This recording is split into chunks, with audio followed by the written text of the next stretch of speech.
it was kind of predisposed by the Liberal Party. They wanted him, and that's why the voting approach that they took, and like somebody said, only 140,000 people decided that he was going to be the Prime Minister of Canada. And since he's been there, I am outraged by the fact that he has behaved as if he's got a mandate from the Canadian people. Welcome back to another episode of Over Opinionated. I'm Jasmine Lane, and today we get to chat with Michel Maisonneuve, who is a former Canadian Army officer who has served as the Assistant Deputy Chief of the Defence Staff of Canada and Chief of Staff of NATO's Allied Command Transformation in Norfolk. He's also the 30th recipient of the Vimy Award, but these days you may be more familiar with him as being an author, as well as somebody who has written a few times now in the National Post. We chat a lot about Trump, Mark Carney, Pierre Poilievre, and why it is so important that we vote conservative this election. Be sure to subscribe, comment, follow, and like the video, and let's get into this. Thank you. Yeah, I mean, I spent 35 years in the armed forces, finished as a lieutenant general, then another 10 years as the principal of a military college, so an academic job, and so a total of 45 years, I guess, serving my country. And in those 45 years, I was restricted in my freedom of speech. But since retirement, so since 2018, I've decided that I'm getting out there and speaking. I was honored to receive the Vimy Award in 2020.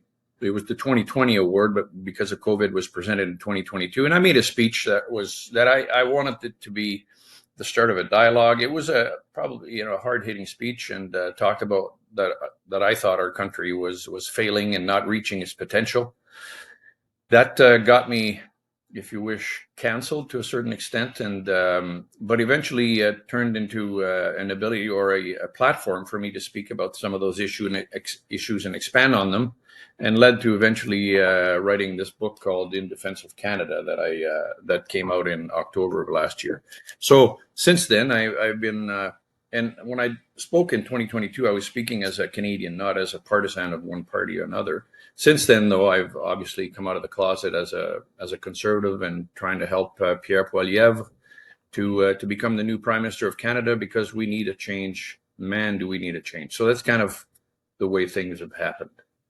Pierre Poilievre, obviously, he's a big fan of yours. I've seen on social media before, which I'm sure is quite the honor, but you've also lived a life with so many high honors.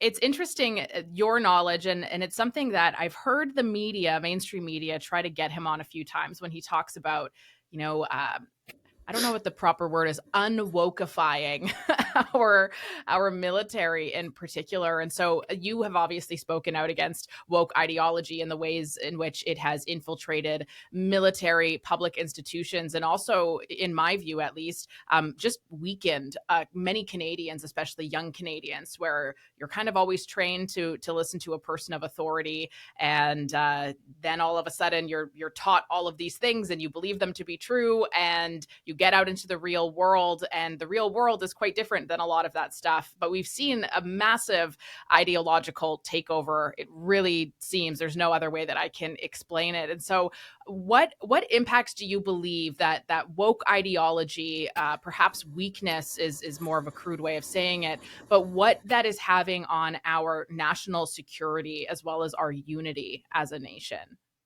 Well, I really do think that the whole DEI and woke kind of approach to things has weakened our country. It's weakened certainly our Canadian Armed Forces. I didn't mention my wife spent 21 years in the Royal Canadian Air Force, and so when her and I, in our 56 years of combined service, look at what's going on in our country, we're saddened. You're right; it has weakened. It has weakened our country. The whole concept of service has been weakened by that. The lack of the use of meritocracy, just simple meritocracy to bring people in. The whole DEI approach, where it's almost focused against white young men who are, frankly, and they've been the group who's served their country more than any other. And I am open to having everyone serve their country. And I think if anyone wants to serve their country, be they man, woman, or LGBT or whatever, if they can meet the standards, my goodness, who are we to say they should not? So I really do think that we need to get a grip on that. Come back to a simple meritocracy, and I would say where two candidates are the same, and one is more diverse than the other. If you're looking to improve your diversity, obviously you give the diverse person the position, but we need to really get back to that. So it has weakened our security writ large. And right now, our country cannot protect itself. We don't have the means to protect ourselves. We're undefended, underappreciated. The armed forces are, and underfunded, and we need to really get a grip on that. There's a lot to fix in Canada for sure. You know, it's kind of funny. This is just a silly little anecdotal story, but once upon a time, I had a very brief love interest of mine who worked in infantry. And it was so fascinating meeting all of the people that he was friends with. They worked down at the base in Brandon, Manitoba. And it was unbelievable the stories those men and women would share, the backgrounds that they came from, and the reason why they chose to serve. It's such a different culture in Canada when it comes to our military than it is in the United States in some ways. Like, it really feels like in Canada, there's people who do it because they are. It's not even like it's the cool thing to do or the highest paying job or anything. Like, there's such a deep reason behind it, and I just think that that's so admirable. And so it's painful to see how much people aren't respected. You know, you have people who have to pay for their own helmets. It's just what is happening here. Exactly. It's just such a shame. It truly is.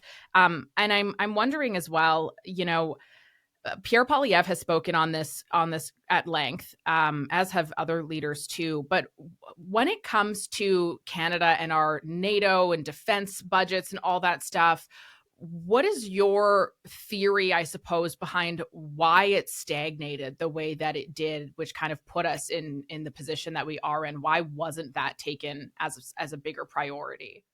Well, I think it's a reflection of how Canadians think of defense. They don't think of defense, they don't think of our armed forces unless there's a crisis like forest fires or floods or whatever.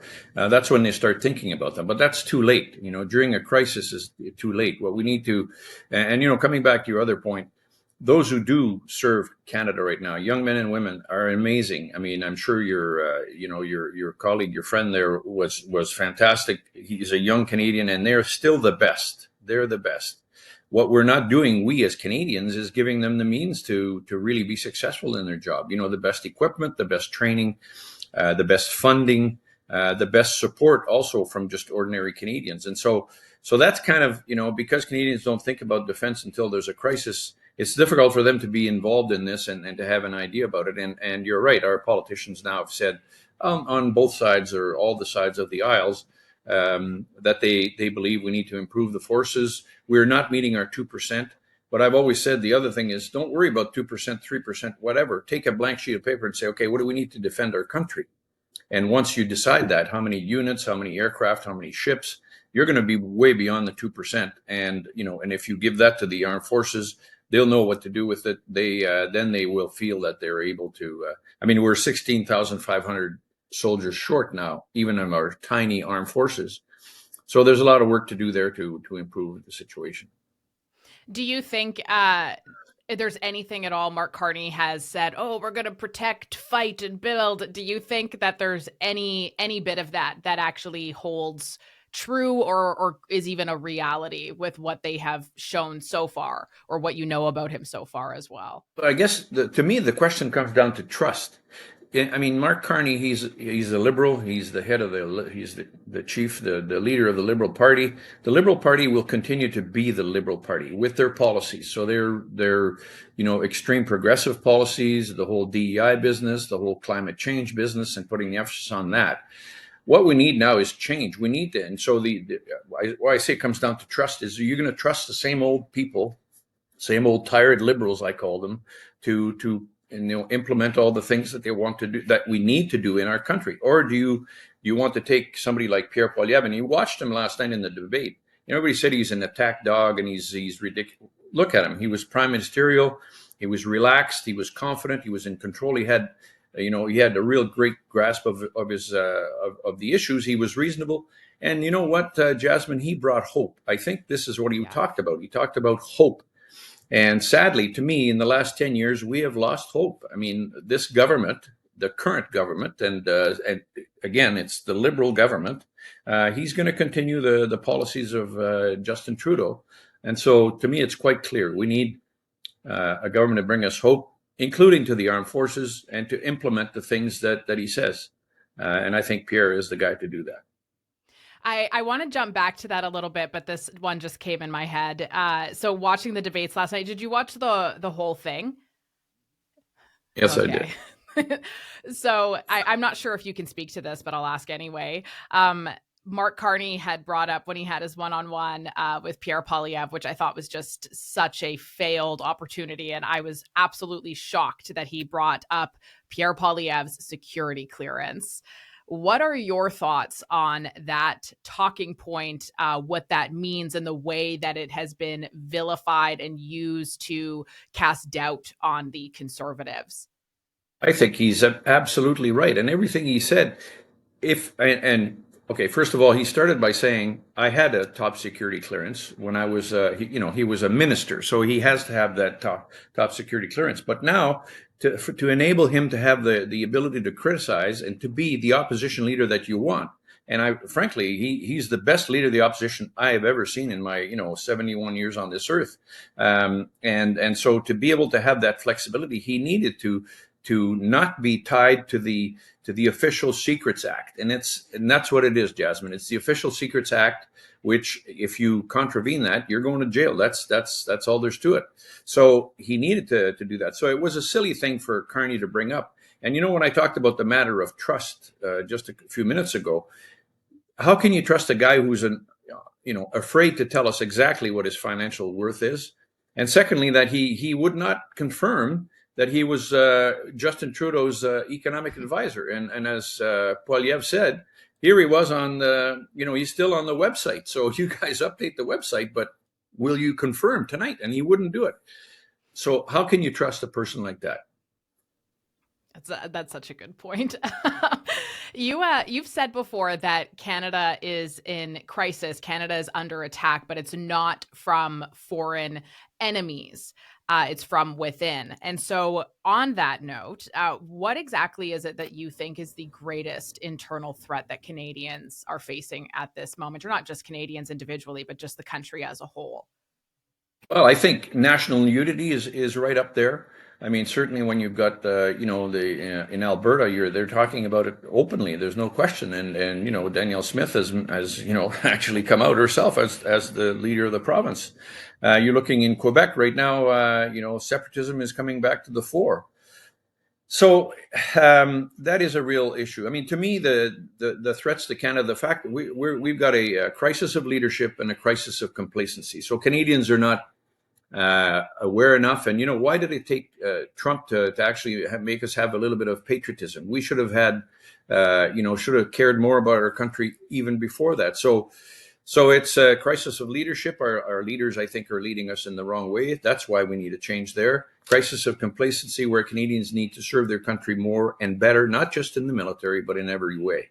So I could list all the issues, affordability, housing, taxes, immigration, Canadian Armed Forces, resources versus climate, debts, deficits, international reputation and influence, and the point is we're just not reaching our potential. And then when you look in the South with Trump being elected there, my latest point is if we had been a strong country already, if we had developed our resources, if we had pipelines going across the country, helping Europe and Asia get more green than they are currently, helping Europe get off the Russian gas, if we had strong armed forces and met our 2% requirement, do you think Trump would have acted that way? I don't think he would have. We brought this onto ourselves.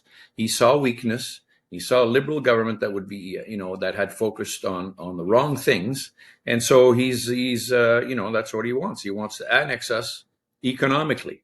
And if we don't watch it, he'll do so. So we need to stand up for ourselves, fix our country, then redefine our relationship with the United States. And, from a position of strength, from a position of confidence. So, I mean, that's kind of going around the question you asked, but I think leadership, and complacency are the two big crises in our country.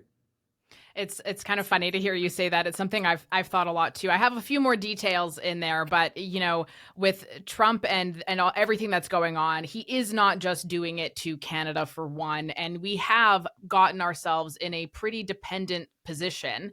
And whether we like it or not, that is just the reality. And it's fascinating to hear people such as Mark Carney, even the Bloc and NDP, none of them have said anything at all about unleashing our energy sector, unleashing our resources. How exactly do you expect to build this amazing economic growing country, like just this amazing place to live, when you will not do those things? It is impossible to do that. And it's been so frustrating. And again, I guess kind of going back to woke and ideological takeovers, you had the Liberal government under Justin Trudeau for how many years now, smearing and just insulting not only conservative Canadians, but also Republicans and Donald Trump. And you're surprised that Donald Trump doesn't like you because you thought he wasn't going to win again, and you decided to take advantage of that for your own gain, to create this fear in your people, and now he's mad at you. Duh. It's just he shocking. weakened, and what Trudeau did, he weakened our social cohesion, by saying that we're a post-national state, by increasing immigration to levels that are impossible to assimilate into our country. If you're a post-national state, you have no culture of your own. You just have the culture of the mosaic that's out there, and there's no grout between the mosaic, keeping it together, keeping us together. We need to define what Canada is, what is a Canadian, and we're more than non-Americans, which is the only answer that Trudeau could give to an American was that, how do you define a Canadian? He said, well, we're not Americans. I mean, isn't that the silliest thing? So really, he really weakened and our social cohesion, and that's another piece, of course, that makes us weak in front of somebody like Trump, who's all about America. And so let's look at what Pierre Poilievre's trying to do. Canada first. We want to be a strong, confident nation, and you're absolutely right. That's what we need, and unleash the potential of our nation in every way. You're right. Resources, our natural resources, but also the capabilities of our people. Make them feel like they're Canadians, and make them unleash their own human capital, their human potential, and we're not doing that. What exactly are your thoughts on Mark Carney stepping into politics? Obviously, you've dealt with a lot of big names, a lot of global bureaucracies and that sort of thing. So what about his background and just the way that he went about this raises red flags for you? Well, I think he kind of it was kind of predisposed by the Liberal Party. They wanted him, and that's why the voting approach that they took, and like somebody said, only 140,000 people decided that he was going to be the Prime Minister of Canada. And since he's been there, I am outraged by the fact that he has behaved as if he's got a mandate from the Canadian people, and so making decisions and behaving like he's the big man on campus and all that stuff. That's why I say there's a leadership crisis, and we had one with Trudeau, and now we have one with Carney. So that's fine. Bank of Canada, Bank of England. I think the Bank of England issue is not, in my mind, settled. That how well he did there. Even the Bank of Canada, you ask Prime Minister Harper, he says, it wasn't him. It was Jim Flaherty who sorted out the 2008 thing. So his background, I mean, he's a typical public servant, and I think he's probably quite surprised at how much kind of energy it takes to be a politician. And I think those days as he's taken off, I think he's exhausted. So he's going to have to see that that if he's going to be prime minister, you can't just be prime minister for a few days of the week and the rest of the time go off on a trip. It's a 24/7 type thing. So I am not impressed. Listening to his talking points, to me, he puts me to sleep in French as much as in English, and so he's not a good communicator, and that's we need. One of the things of leadership, one of my principles of leadership is communication. You have to be able to communicate your ideas, and we need a grand vision for our country, which he doesn't have. We need our our leaders to develop a grand vision and to lead us there. It's He's not the guy. It's funny you mention him putting you to sleep in English and French. My family is from Belgium, French-speaking Belgians, not Dutch. But my grandfather, I was talking with him after, I think it was after the Liberal leadership race night, and Mark Carney gave this big speech in French. And I asked him, what did you think of Mark Carney's French? And my grandpa laughed. And he's a Liberal through and through for whatever reason. But he just laughed and he said, good luck.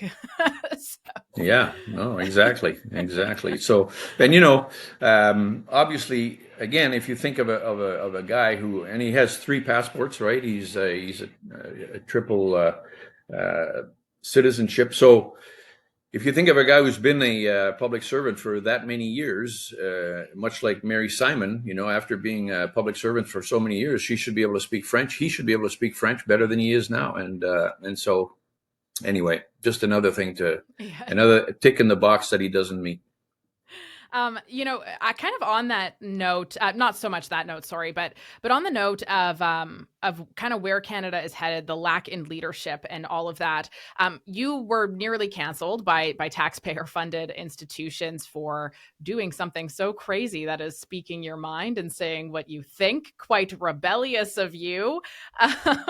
What does that tell you, though? And I've actually heard Mark Carney reiterate things like this frequently over the last number of weeks, where he has said things referencing that he wants to limit freedom of speech on certain platforms online and things like that, because there's misinformation and disinformation, right? All those fancy words. But what does that tell you about where freedoms are headed in Canada? And do you think that's something that people should be concerned about right now?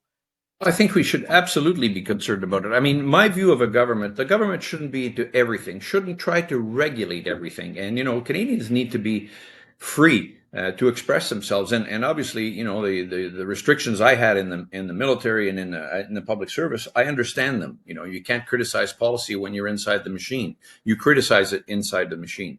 But once you get out, I mean, Canadians need to be able to express their opinions on everything. And so, yeah, I think it's quite dangerous. It's another place where the government is inserting itself where it has no business, trying to regulate too many things. And yeah, it's a real concern to me. I'm getting near the end of this, I swear. No, I'm enjoying this. So as long as you wish to go. Okay, good. I am too. I had way too many questions prepared as per usual. I'm curious as well. Obviously, you have so much experience. What exactly would you say to young Canadians who feel very much disillusioned and very much like their country that they grew up in is slipping away from them? What would you say in terms of, what are the next steps for them to try to, I guess, reclaim our home from the many things, all of these other forces, trying to shut us up and trying to tell us that we don't have any identity, call us names if we don't agree with whatever the narrative of the day is. So what would you say to those people? I would say, first of all, get involved, have an opinion, do some research, understand what the issues are, and develop an opinion that is based on facts. And don't just take, what you see on Facebook as the truth. You got to do some digging. And you're absolutely right. There's a lot of disinformation out there, misinformation. So I would say the first thing is get involved, develop a position, understand what the issues are, and get a view on each one of those issues. Second thing is vote. Get the hell out there and make your single vote count. And that's the only way you can do it. The third thing would be, to me, is how can you serve your country? Figure out how you can help. And I'm not just saying join the military. Yes, join the military, fantastic career, meet incredible people, travel to incredible places, and so that's great. But there's also other ways to help. To serve your community, serve your next door neighbor, serve your city, serve First Nations, serve Parks Canada. Do something to serve, and that helps to build our country. So, I mean, I think those would be my first 3 things that I would tell them. And the first one, as I say, is have an opinion. Don't be kind of an ostrich with your head in the sand. You have to really like you're doing, Jasmine. You're fantastic. You're out there. You have opinions, and you're getting them out there. And that's a great initiative that you should be proud of what you're doing. Thank you. Thank you very much. Actually, kind of speaking of opinions, I've been hearing this a lot over the last number of weeks, and I'm more so just curious on your personal take on it, actually. But Pierre Poilievre has very much been smeared and painted as being somebody who's too angry, he's too extreme, he's rude. Do you believe that at all, that is a real way to characterize the man, or do you think that is actually just some sort of a media driven campaign to protect the liberal establishment? Well, I don't just think it's a media-driven campaign. It is a liberal-led campaign to smear him. I mean, you have to think back. Okay, you look at, I don't know if you've read any of his biographies and that have been written and come out recently, but he is exactly the way he was when he was a young man, and he grew up that way. He's been involved in politics. He understands the machinery of government, and his job in opposition was to be an attack dog, to be the guy who would hold them to account, find the holes in their arguments, refute everything they're doing with facts, and he was the best at that. And I really think he was. However, I have a chance to meet him and sit with him for 90 minutes one on one. I was bowled over at how wonderful this man is. And as I always say, my wife and I, after 56 years in uniform, we know leaders. We can understand and identify leaders, and he's a leader. So yes, they're portraying him as that. But just look at last night's debate. He was not an angry man. He was actually the one person I thought on the stage that talked about hope and that can bring hope back to our country. Not as an angry person, but somebody who's has ideas. As I say, he was in control and confident. But there's certainly it's easy. And comparing him to Trump, how ridiculous is that? I mean, he's, Yeah. you know, and as he said himself, I was brought up as I didn't have a silver spoon in my mouth. I was, from a, middle to low class family, and he made his way, and he found his way to where he is today because of the promise of our country, which has been shaken right now by the actions of the Liberals. So yeah, I think it is a smear campaign. To me, it's the Liberals, and in fact, not just the Liberal Party, Jasmine, but you ask your ordinary liberal extremist, the leftist people, ordinary people. Ask somebody, why don't you like Pierre Poilievre? Well, he's angry all the time and all that stuff. So it's just that for some reason nobody can answer why they don't like him other than that, because It's actually he's just a the very talking likable guy. points. Yeah, exactly. Yeah. So it's ridiculous, but I feel the exact same way. And it's always funny too if you really try to ask why, and people have a difficult time. They really do. yeah, they can't figure it out, so And then if you ask why do you like Mark Carney, they'll say, "Oh, well because he's an economist." And I'm like, "Okay, what else do you know about him though?" Nothing. exactly. And can you trust him? I don't feel I can trust him. That's the issue. Yeah, Yeah. I feel that way as well. If we continue down this current path under the same political party, like the Liberals continue to lead Canada, where do you think Canada will be in another 5 years? My God, I sadly have not, I've not thought about that because I don't want it to happen. But I mean, obviously, I would say we're going to continue to be weak. We're going to continue to be weak, and weak in our country. But also, when you think about the strength of a country, is what gives you credibility internationally. And so, we haven't talked about our position on the world stage, which has been kind of completely weakened. But if we continue down the path that we're going right now, we will remain a post-national state. Canadians will remain divided. We will not be acting as a strong country, as a confident country. And I think those things that are important right now for Canadians, like affordability, housing, immigration, are going to continue to be weakened by the current administration if they get reelected. So I really I think in 5 years we could be in deep trouble. The other thing is on his, for all his economic kind of credibility or so-called credibility. I mean, the deficits that the Liberals have you know done the last 10 years are incredible. And as you remember, Trudeau said, we're going to have some small deficits initially. This is incredible. They've doubled our debt, which is $1.2 trillion, I think now. This is something that's going to continue. And he has no plan. I mean, I don't believe his plan stands to scrutiny. And so, so again, we're going to be living with beyond our means.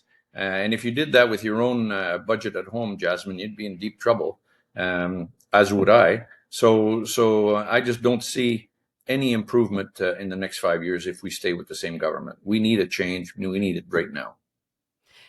You brought up something there, and I'm not at all asking you this question to, I feel like it could be interpreted in a bad way, but I'm not meaning for it to at all. But you mentioned Canada on the world stage, and this is something I've put so much thought behind, because if you look at our economy as an example, we are performing almost dead last in nearly every category compared to other G7 nations. There's a few where perhaps it's not as bad, but we're not doing good in comparison, and we've fallen significantly over the years.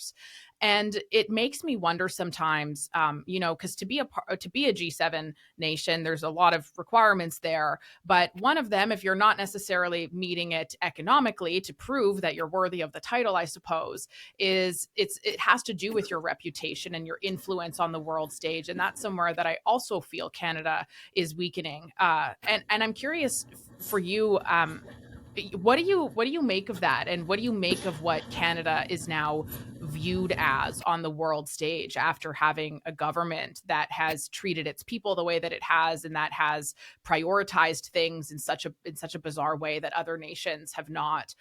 What do you think our public image is as Canadians as a result of this poor leadership?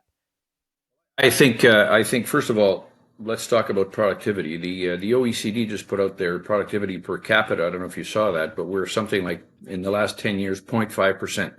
Yeah. The growth in the US during that time and a whole bunch of other nations was beyond 20%. And so productivity per capita has been incredibly low in Canada. So meaning that actually our standard of living is below that of Alabama, the state of Alabama. I mean, how ridiculous is that? So when you think of a G7 nation, you think of a nation that is, economically strong, and we are at the bottom of the G7 nations in terms of GDP. So just the fact that we're there, we're probably close to getting thrown out of that or bypassed by another nation. I think it's Spain or Italy. I think it's Spain that is nipping at our heels here for that.